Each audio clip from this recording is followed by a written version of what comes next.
పరలోకమందు కోట్లాది కోట్ల దేవదూతలతో ఆరాధింపబడుచున్న ఆ గొప్ప దేవుడు మనందరి నిమిత్తమై, మనం పాపాల నిమిత్తమై మరణము పొంది ఆ నిత్య నరకానికి వెళ్ళకూడదు అని ఆ దేవుడు ఎంతగానో ప్రేమించాడు. ఆ పరలోకాన్ని వదిలేసి భూమికి వచ్చాడు. 33.5 సంవత్సరం జీవించాడు.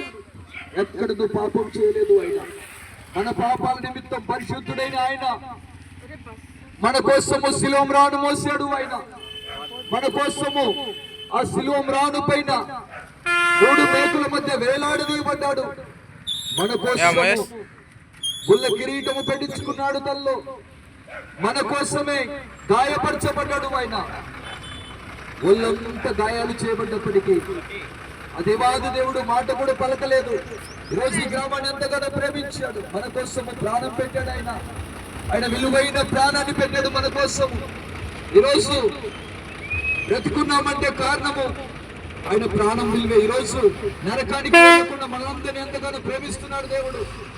ఈరోజు ఆ నరకాన్ని తప్పించడం కోసమే ఈరోజు ఈ గ్రామాన్ని ప్రేమించి దేవుడు ఇక్కడ నడిపించాడు. ఈ శుభవార్త వింటున్న మీరెంతో ధన్యులు. ఈరోజు నన్ను తప్పించిన దేవుడు నరకం నుంచి మిమ్మల్ని కూడా తప్పిస్తాడు. ఒకప్పుడు నేను కూడా పాపిని, పరమ దుర్మార్గుడినే, దేనికి పనికిరాని వాడనే అయినప్పటికీ కూడా దేవుడు నన్ను ప్రేమించాడు. దేవుని బిడ్డలారా, మిమ్మల్ని కూడా ప్రేమిస్తున్నాడు. ఆయన ఎంతో జాలి కలిగిన దేవుడు. ఆయన ప్రేమ కలిగిన దేవుడు. ఆయన ఎవరు మన కోసం ప్రాణం పెట్టలేదు, ఆయన మాత్రమే ప్రాణం పెట్టాడు.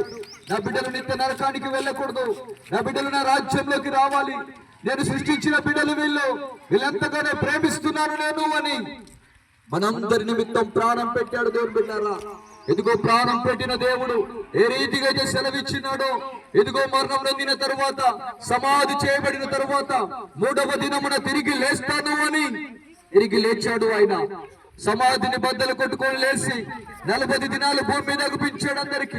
అందరూ చూస్తుండగానే పరలోకానికి ఎక్కిపోయాడు. ఈరోజు ఆయన త్వరగా రాబోతున్నాడు. దేవుని బిడ్డలారా, ఆయన ఎప్పుడు ఎలాగొస్తాడో తెలియదు. ఆయన వచ్చే సమయానికి మనం పరిశుద్ధులుగా ఉండాలని ఆయన తపన, ఆయన రాజ్యంలో ఉండాలని ఆయన తపన.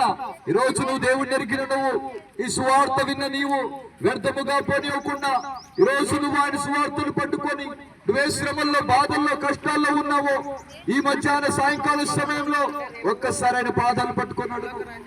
గొప్ప దేవుడు ఆయన రాజ్యానికి చేర్చుకుంటాడు. ఆయన ప్రేమామయుడు. ఎలాంటి పాపినైనా త్రోసివేసే దేవుడు కాదు.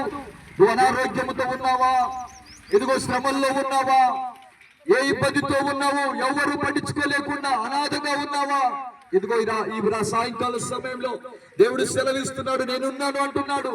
ఒక్కసారి ఆయన ప్రార్థన చేసి చూడు, గొప్ప కార్యములు చేస్తాడు నీ పక్షాన.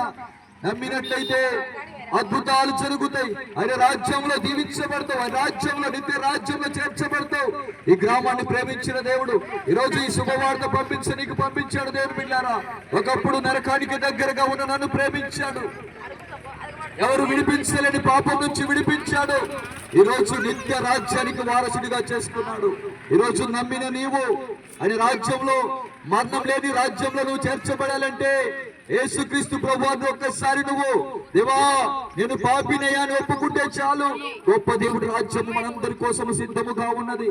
ఎవరు కూడా ఈ మాటలు విన్న మీరు అసత్యగా తీసుకోకుండా ఆయన యందు విశ్వాసం ఉంచి జీవించాలని తెలియపరుస్తూ ఈ దీనుడినైన నేను ఇదిగో మీరు ఇచ్చిన కృపకై ఈరోజు ప్రకటించే భాగ్యం ఇచ్చాడు దేవుడు. విన్న మీరు వ్యర్థముగా పోనీయకుండా ఈ మాటలు పట్టుకొని దేవుని రాజ్యము చేరాలని, ఎవరు నశించిపోకూడదు, అందరూ ఆయన రాజ్యంలో ఉండాలని ఆశపడుతూ ఈ మాటలు తెలియపరుస్తున్నాను. దేవుని బిడ్డలారా, ఒకప్పుడు నేను కూడా ఇండియన్ ఆర్మీలో 17 సంవత్సరాలు జాబ్ చేశాను. ఆ జాబ్ లో కూడా దేవుడు నన్ను మరణం నుంచి తప్పించాడు. ఈరోజు నిన్ను నీ మరణంలో ఉన్నప్పుడు ఎవరు తప్పించలేరు, ఆయన మాత్రం తప్పించగలడు. ఈరోజు ఈ మాటలిన నువ్వు ఎక్కడ వ్యర్థముగా పోనీయకుండా పట్టుకొని ఆయన ఎంత విశ్వాసం ఉంచినట్టయితే గొప్ప కార్యములు చేస్తాడు దేవుడు. ఈ మాటలు విన్న మీకు ఎంతో ధన్యత, ఎంతో భాగ్యం ఇచ్చాడు దేవుడు. ఈ మాటలు విన్న మీరు ఆయన రాజ్యంలో ఉండాలని ఆశపడుతూ ఎందరితో ముగిస్తున్నాను. దేవుని బిడ్డలారా, ఇదిగో ప్రార్థన చేస్తున్నాను. ఈ గ్రామాన్ని ప్రేమించిన దేవుడి నిమిత్తమై ఆయన పాదాలు పట్టుకొని ప్రార్థన చేస్తున్నాను. మహాపరిశుద్ధుడా, జీవాధిపతి, జీవము కలిగిన రాజా, ప్రేమ కలిగిన యేసయ్య, కృప కలిగిన తండ్రి, మీకే స్తుతులు స్తోత్రములు రాజా. ఇదిగో నాయన, ఈ గ్రామానికి మీరు నడిపించారు తండ్రి, ఈ గ్రామాన్ని మీరు ఎంతగానో ప్రేమించారయ్యా. ఇదిగో తండ్రి, ఈ గ్రామాన్ని దీవించండి, ఆశీర్వదించండి నాయన. నీ బిడ్డలు ఎంతగానో విశ్వాసం వచ్చిన బిడ్డలయ్యా. ఇదిగో మీ అందు విశ్వాసం వచ్చి నాయన, కరపత్రాలు తీసుకొని చదువుకొని నాయన మీ రాజ్యానికి చేర్చమని అడుగుతున్నానయ్యా. నీ బిడ్డలకు నాయన మీరు పండిస్తున్న ప్రతి పాడి పంటను దీవించండి, ఆశీర్వదించండి, బలపరచండి నాయన. ఎవరికి లేమిగా ఉన్నదో దానికి సహాయం చేయండి అయ్యా. ఏ బిడ్డలు మీ రాజ్యంలో జ్ఞాపకం చేసుకోండి అయ్యా. ఏ బిడ్డలైతే విశ్వాసం ఉంచున్నారో తండ్రి, వారిని మీ యొక్క నిత్య రాజ్యంలో జ్ఞాపకం చేసుకోమని ఈ గ్రామాన్ని మీ చేతులకు సమర్పించుకుంటూ, ఈ దీనుని ప్రార్థన మీ పాదాల చెంత సమర్పించుకుంటూ, యేసయ్య అతి పరిశుద్ధ నామమును బట్టి అడిగి వేడుకొంటున్నాను పరమ తండ్రి, ఆమేన్.